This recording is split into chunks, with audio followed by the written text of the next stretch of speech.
विशेष पत्रकार परिषद संपन्न. आमदार अमित गोरखे यांचा जनहित विषयांवर भर. राज्याच्या अर्थसंकल्पीय अधिवेशनात जनहिताचे अनेक महत्त्वाचे मुद्दे प्रभावीपणे मांडणारे आमदार अमित गोरखे यांच्या उपस्थितीत विशेष पत्रकार परिषद पार पडली. अधिवेशनादरम्यान त्यांनी विविध प्रश्न उपस्थित करत जनतेच्या समस्यांवर ठोस भूमिका मांडली. त्यांच्या कामगिरीची दखल घेत मुख्यमंत्री देवेंद्र फडणवीस यांनी त्यांचे कौतुक केलं आहे. या पार्श्वभूमीवर आयोजित पत्रकार परिषदेत अर्थसंकल्पीय अधिवेशनातील कामकाजाचा आढावा तसेच राज्यातील विविध चालू घडामोडींवर सविस्तर संवाद साधण्यात आला. पिंपरी चिंचवड शहरातले अनेक महत्त्वाचे प्रश्न, पाण्याचा प्रश्न असेल, पर्यावरणाचा प्रश्न असेल, असे अनेक प्रश्न या विधिमंडळात मला मांडता आले आणि जवळजवळ या महिनाभर चाललेल्या या अधिवेशनामध्ये या ठिकाणी असलेली वेगवेगळी आयुध यांच्या माध्यमातून 47 पेक्षा जास्त प्रश्नांचा निपटारा त्या ठिकाणी केला गेला आणि येणाऱ्या काळामध्ये नागरिकांचे जे महत्त्वाचे प्रश्न आहेत याच्याकडे विधान परिषदेमध्ये लक्ष वेधत असताना माननीय मुख्यमंत्री त्याचबरोबर संबंधित खात्याच्या सगळ्या मंत्र्यांनी याविषयी अत्यंत चांगल्या पद्धतीने प्रतिसाद दिला. येणाऱ्या काळात महानगरपालिका, पिंपरी चिंचवड महानगरपालिकातील विषय त्या ठिकाणी जास्तीत जास्त मांडण्याचा आमचा प्रयत्न असणार आहे. एकंदरीत आपण स्मार्ट सेंटरवरती कारवाई झाली, मात्र त्या कारवाईमध्ये अनेक मालक आले, मात्र त्या कारवाईमध्ये फक्त मॅनेजरवरती कारवाई करून बाकी त्यांना बोगस वाटलं गेलं. याच्यामध्ये काय वाटतं? खरं तर आपल्या माध्यमातूनच मला कालच्या या गाडीविषयी समजलंय, त्यामुळं माननीय या भागातील जे पोलीस कमिशनर आहेत त्यांच्याशी बोलून थेट महामालकावर कशी कारवाई होईल यासाठी मी पाठपुरावा करेन.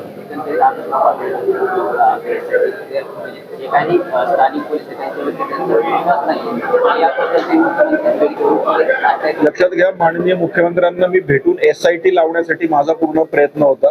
त्या ठिकाणी तातडीनं विधिमंडळात विषय मांडल्यानंतर त्या ठिकाणी SIT त्या ठिकाणी लावली गेली आणि मला वाटतं SIT लागल्यानंतर सगळ्या गोष्टी खऱ्या अर्थाने नीट होतील. येणाऱ्या काळात त्या परिवाराला न्याय 100% मिळेल.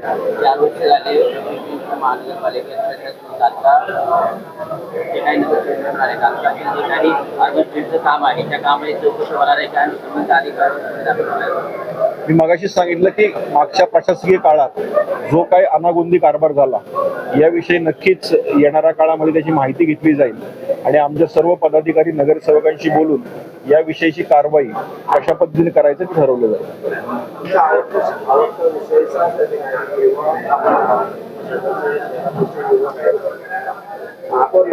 युवकांसाठी काय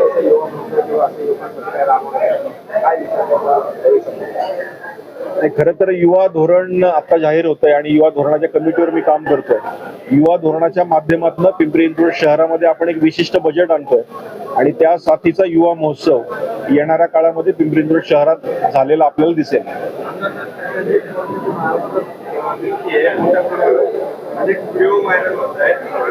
कशाचे?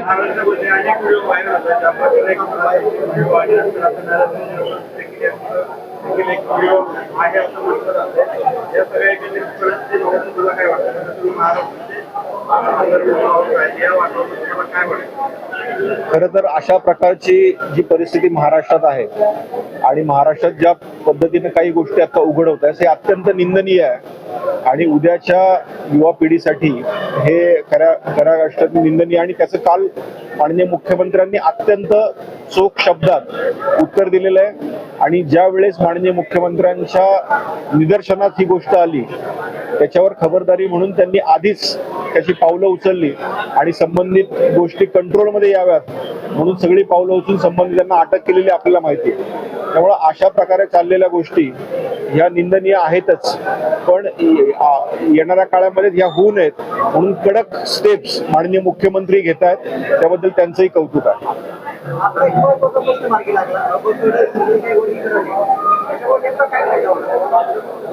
मी आधी सांगितलं की डॉक्टर बाबासाहेब आंबेडकरांना अभिप्रेत असलेला समाज सर्वार्थानं सगळ्या पद्धतीनं हा सुदृढ झाला पाहिजे आणि म्हणून येणाऱ्या काळामध्ये या अबकड वर्गीकरणामुळं जो समाज SC मधला अजूनही तो प्रगती झालेला नाही, मग ती एज्युकेशनल असेल, नोकरीच्या संदर्भातली असेल, त्या समाजाला याचा बेनिफिट होईल आणि सर्व समाज हा एक विशिष्ट स्तरावर येण्यासाठी अबकड वर्गीकरण येणाऱ्या काळात झाल्यानंतर ते आपल्याला दिसेल.